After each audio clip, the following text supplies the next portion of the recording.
যখন মা ঘুমিয়ে পড়লেন তখন আমি মায়ের মতোই সাজগোজ করে আমার শ্বশুরকে দুধ দিতে গেলাম।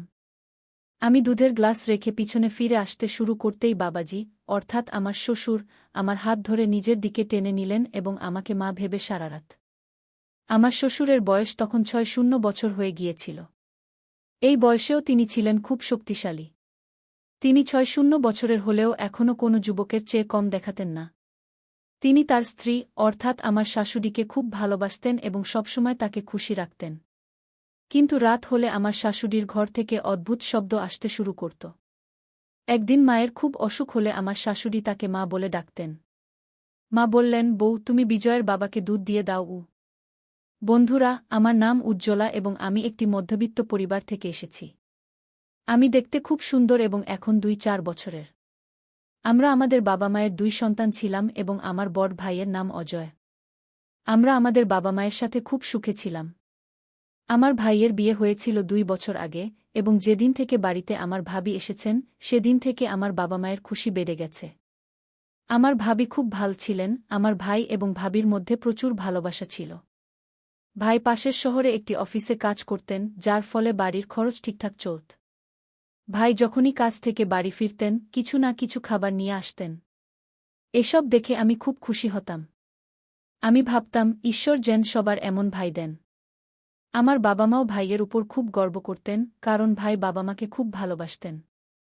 আমার গ্র্যাজুয়েশন শেষ হয়ে গিয়েছিল এবং আমার বাবা মা আমার বিয়ের জন্য পাত্র খুঁজতে শুরু করেছিলেন। কিছুদিন পরেই বাবা একটি ভাল ছেলের সন্ধান পেলেন এবং ছেলেটি সম্পর্কে খোঁজখবর নিয়ে জানতে পারলেন যে ছেলেটি খুব ভালো। ছেলেটির নাম বিজয়, কিন্তু তার বাবা মা তাকে খুব আদরযত্নে বড় করেছেন। ছেলেটি খুব ভালো এবং তার কোনো খারাপ অভ্যাস নেই। যখন আমি বিয়ের কথা শুনলাম, আমার মনে অনেক স্বপ্ন আসতে শুরু করল এবং আমি দুনিয়ার সব রকম স্বপ্ন দেখতে লাগলাম। আমি এখন মানসিকভাবে পরিপক্ব হয়ে গিয়েছিলাম, দেখতে খুব সুন্দর ছিলাম, তাই আমি ছেলেমেয়ের মধ্যে সম্পর্কের ব্যাপারটা ভালোভাবে বুঝতাম। বাবা ভাবলেন যে পরিবার ভাল হলে দেরি করা উচিত নয়, তাই তিনি দ্রুত বিয়ে ঠিক করে দিলেন এবং ২-০ দিনের মধ্যেই আমার বিয়ে হয়ে গেল। আমি আমার শ্বশুরবাড়ি চলে গেলাম। শ্বশুরবাড়িতে আমার স্বামীর বাবা মা আমাকে দেখে খুব খুশি হলেন।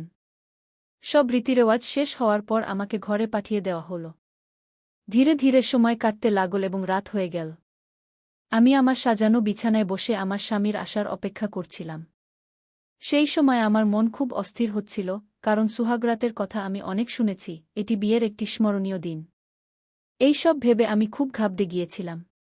কিছুক্ষণ পর বিজয় আমার ঘরে এলেন এবং আমার পাশে বসে গেলেন। মনে মনে তিনি খুব খুশি হচ্ছিলেন।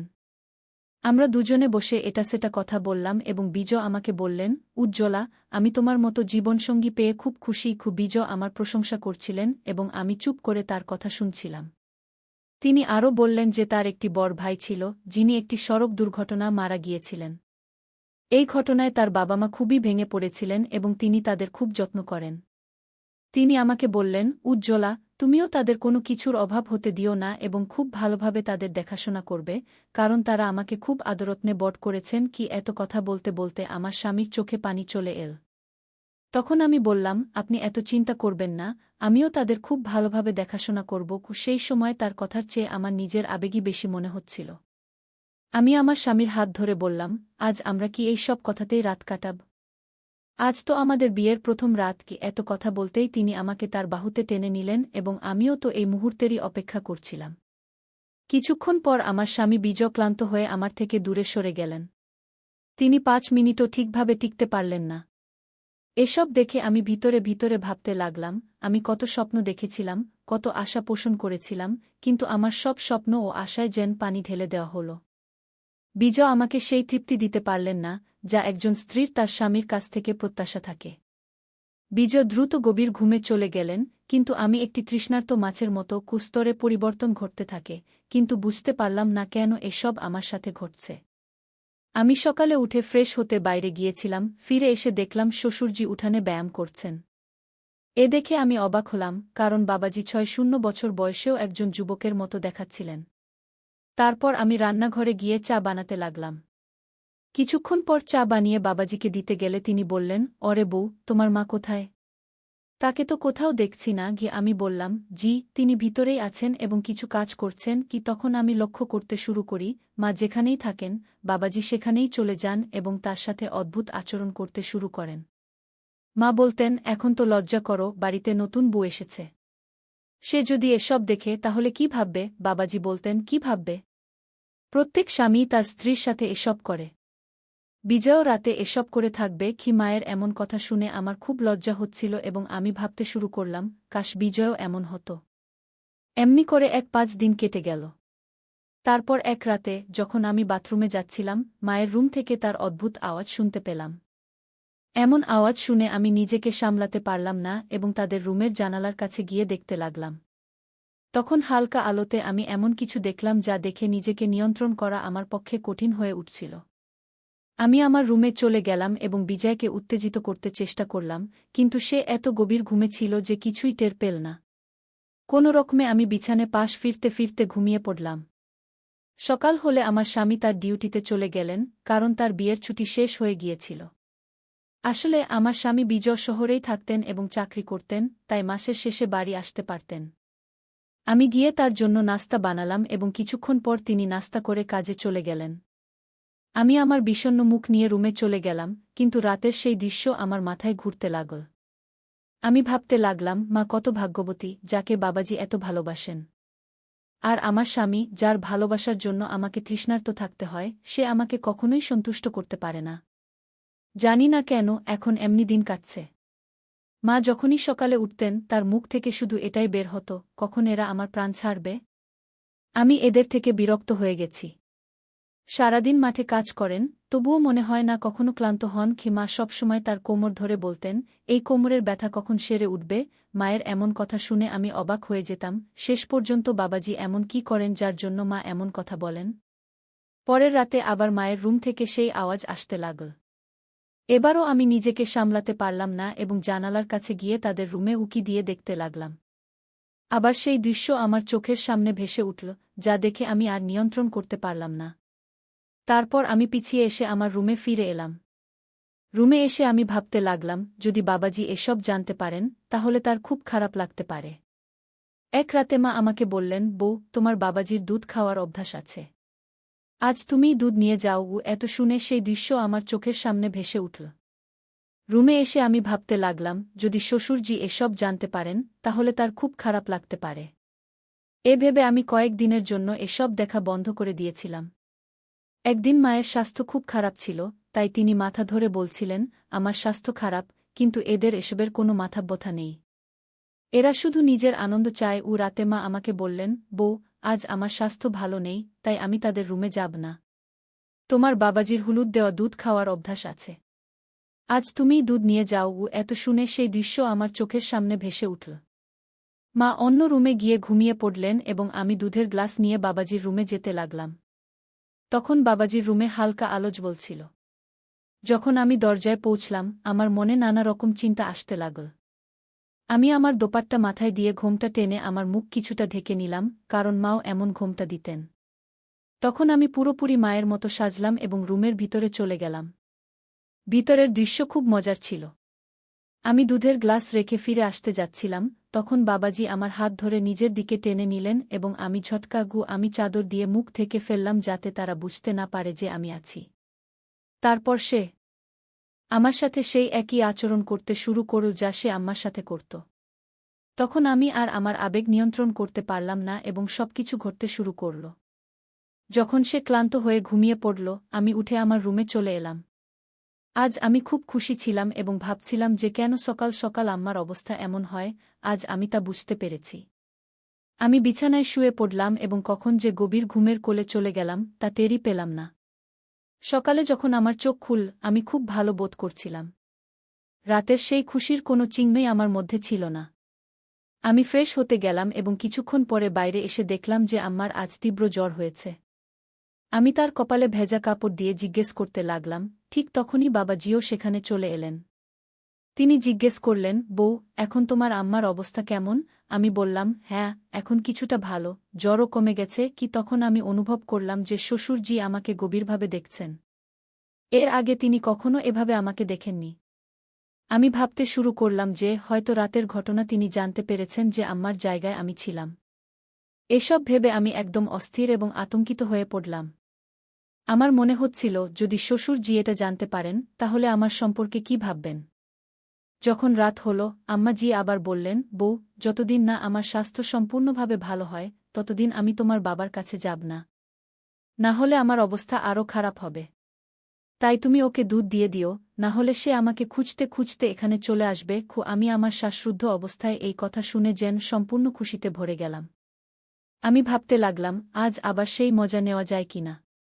রাত গভীর হলে যখন আম্মা ঘুমিয়ে পড়লেন, আমি দুধ নিয়ে শ্বশুরজির রুমে চলে গেলাম।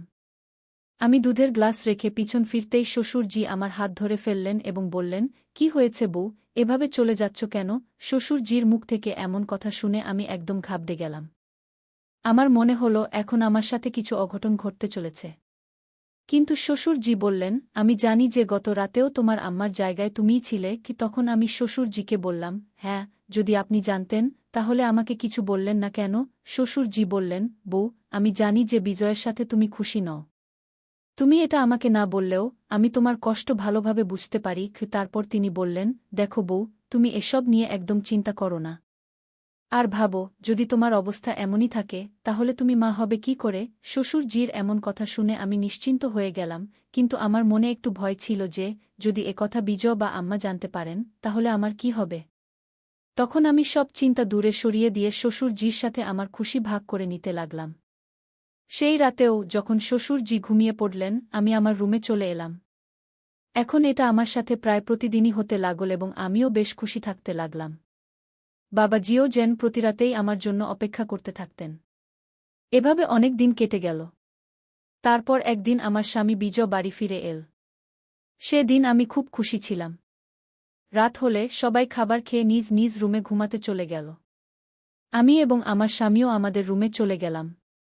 সেই রাতে আমি অনুভব করলাম যে বিজয়ের পারফরম্যান্স আগের চেয়ে ভালো হয়েছে, কিন্তু তেমন বেশি নয়। তারপর সে গভীর ঘুমে চলে গেল। তাকে এভাবে ঘুমন্ত দেখে আমি ভেতরে ভেতরে জ্বলে উঠলাম। তারপর ভাবলাম শ্বশুরজির কাছে চলে যাই, কিন্তু বিজয়ের উপস্থিতির কারণে আমি কোনোভাবে নিজেকে সামলে নিয়ে ঘুমিয়ে পড়লাম। সকাল হলে বিজয় বলল, আমি 1 সপ্তাহের জন্য শহরে যাচ্ছি। এখন 1 সপ্তাহ পরেই ফিরব। এই কথা শুনে আমি খুব খুশি হলাম এবং আবার রাতের সেই দৃশ্যের কথা ভাবতে লাগলাম। সেদিন খুব কষ্ট করে রাত হল। যখন আম্মা ঘুমিয়ে পড়লেন আমি শ্বশুরজির রুমে চলে গেলাম। সেই রাতে আমি দেখলাম যে শ্বশুরজি অত্যন্ত অধীরভাবে আমার জন্য অপেক্ষা করছিলেন। আমার আসার পরই তিনি শুরু করলেন। সেই রাতেও আমি সম্পূর্ণ তৃপ্ত হলাম এবং খুব খুশি হলাম। এর 4 দিন পর যখন আমি ঘরের কাজে ব্যস্ত ছিলাম তখন হঠাৎ আমার স্বামী বিজয় বাড়ি ফিরে এল। তাকে দেখে আমি একদম ঘাবড়ে গেলাম এবং জিজ্ঞেস করলাম, কি হয়েছে? আপনি তো 1 সপ্তাহ পর ফিরবেন বলেছিলেন, তাহলে এত তাড়াতাড়ি ফিরে এলেন কেন? বিজয় বলল, উজ্জ্বলা, এখন আমি আমার ডিউটি বাড়ি থেকেই করব। কারণ এখন আর আমি তোমাকে কষ্ট দিতে চাই না। তার মুখ থেকে এমন কথা শুনে আমি হতবাক হয়ে গেলাম এবং এটা কিভাবে আজ এমন হল তা ভেবে আমি অবাক হচ্ছিলাম। তখন বিজয় বলল, তুমি জানো উজ্জ্বলা, তোমার মতো স্ত্রী খুব ভাগ্যবান লোকেরাই পায়। আমি খুব সৌভাগ্যবান যে তোমার মতো স্ত্রী পেয়েছি। কারণ যদি কোনো নারী তার স্বামী থেকে সন্তুষ্টি না পায় তাহলে সে অন্য পুরুষের খোঁজে থাকে। কিন্তু তুমি তা করনি, তুমি আমার বিশ্বাস রেখেছ, এটা আমার জন্য খুব গর্বের বিষয়। বিজয়ের এমন কথা শুনে আমি মনে মনে নিজেকে ধিক্কার দিতে লাগলাম। আমি ভাবতে লাগলাম আমার স্বামী আমার উপর কতটা বিশ্বাস রেখেছিল আর আমি তার পিছনে কি করছিলাম। এমন ভালো স্বামীকে আমি ঠকিয়েছি।